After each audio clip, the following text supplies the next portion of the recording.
किसी भी जीवित चीज को जिंदा रहने के लिए असल में चाहिए क्या? ये एक ऐसा सवाल है जिसका जवाब आप जानते हैं हमारे अपने शरीर के अंदर ही छिपा हुआ है, एक कमाल के ब्लूप्रिंट में। ये लाइन सिर्फ एक रोमांटिक गाने का हिस्सा नहीं है। सच कहूं तो ये हमारे शरीर की पूरी कहानी बता देती है। ये उन प्रोसेसेस के बारे में है जो हर पल बिना एक सेकंड रुके काम करती रहती हैं, सिर्फ इसलिए ताकि हम जिंदा रह सके। तो चलिए एक सफर पर चलते हैं और जीवन को संभालने वाले इन 4 पिलर्स या स्तंभों को करीब से समझते हैं। न्यूट्रिशन, सर्कुलेशन, रेस्पिरेशन और एक्सक्रीशन। तो सबसे पहला और सबसे जरूरी पिलर है न्यूट्रिशन यानी पोषण। ये वो प्रोसेस है जिससे हम खाना खाते हैं और उसे एनर्जी में बदलते हैं, बिल्कुल वैसे ही जैसे एक गाड़ी को चलाने के लिए पेट्रोल चाहिए। इसके बिना बाकी कोई भी सिस्टम काम ही नहीं कर सकता। और मजेदार बात ये है कि हर कोई हमारी तरह खाना नहीं खाता। जैसे फंगस को ले लीजिए, वो अपना खाना बाहर ही पचा लेते हैं और फिर जरूरी न्यूट्रिएंट्स को सोख लेते हैं। और परजीवी, अरे वो तो और भी स्मार्ट है। वो सीधे हमारे शरीर के अंदर रहकर हमारे ही पचाए हुए खाने से अपना काम चला लेते हैं।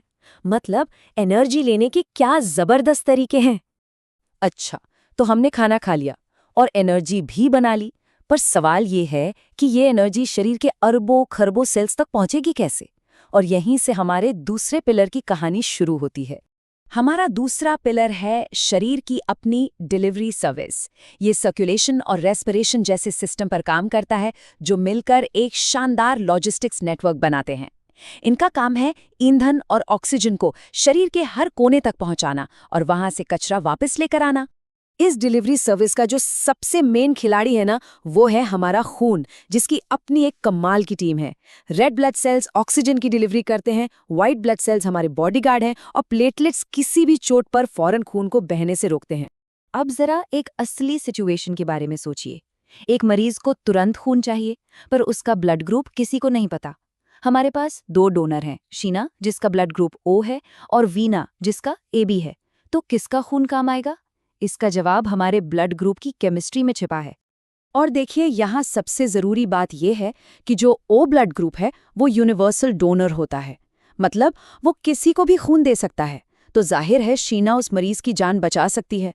वहीं AB ग्रुप यूनिवर्सल रिसीवर है, जो सबसे खून ले तो सकता है, पर दे सिर्फ AB ग्रुप वाले को ही सकता है।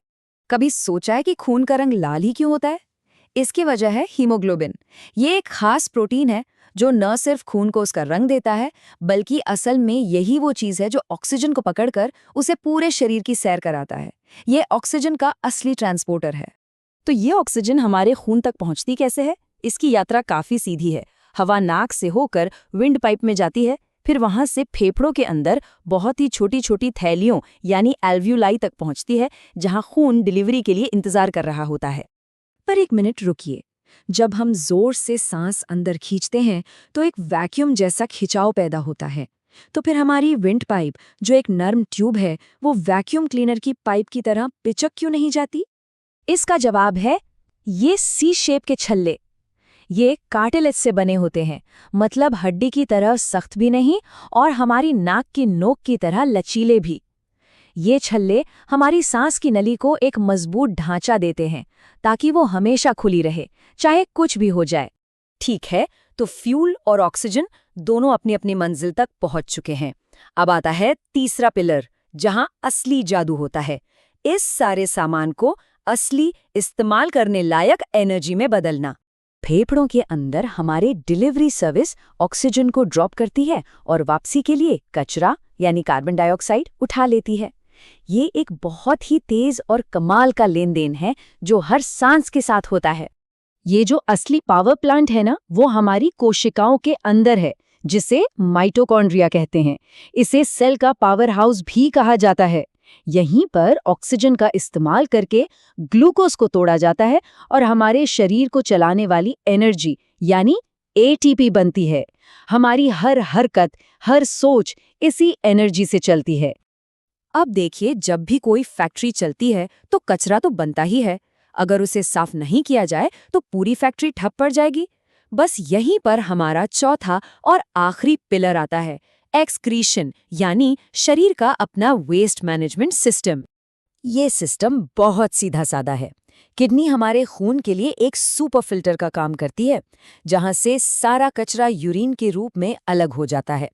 फिर ये यूरिन यूरेथ्रा से होकर ब्लैडर में जमा होता है और आखिर में यूरेथ्रा से बाहर निकल जाता है। लेकिन किडनी के अंदर ये सफाई का काम करता कौन है? इसका हीरो है नेफ्रॉन। हमारी हर किडनी में ऐसे लाखों छोटे छोटे नेफ्रॉन हैं जो एक टीम की तरह मिलकर 2400 घंटे हमारे खून को साफ करते रहते हैं। नेफ्रॉन का काम 4 आसान स्टेप्स में होता है। पहले ग्लोमेरुलस में खून तेजी से छनता है, फिर बोमेन्स कैप्सूल उस छने हुए लिक्विड को इकट्ठा करता है। इसके बाद ट्यूब्यूल्स काम की चीजों को वापस सोख लेते हैं और अंत में बचा हुआ सारा कचरा यूरिन के रूप में जमा हो जाता है। तो हमने इन 4 पिलर्स को अलग अलग तो देख लिया, लेकिन असलियत ये है कि ये सब एक दूसरे से इतनी गहराई से जुड़े हुए हैं कि ये एक अकेली, बेहद जटिल और खूबसूरत मशीन की तरह काम करते हैं।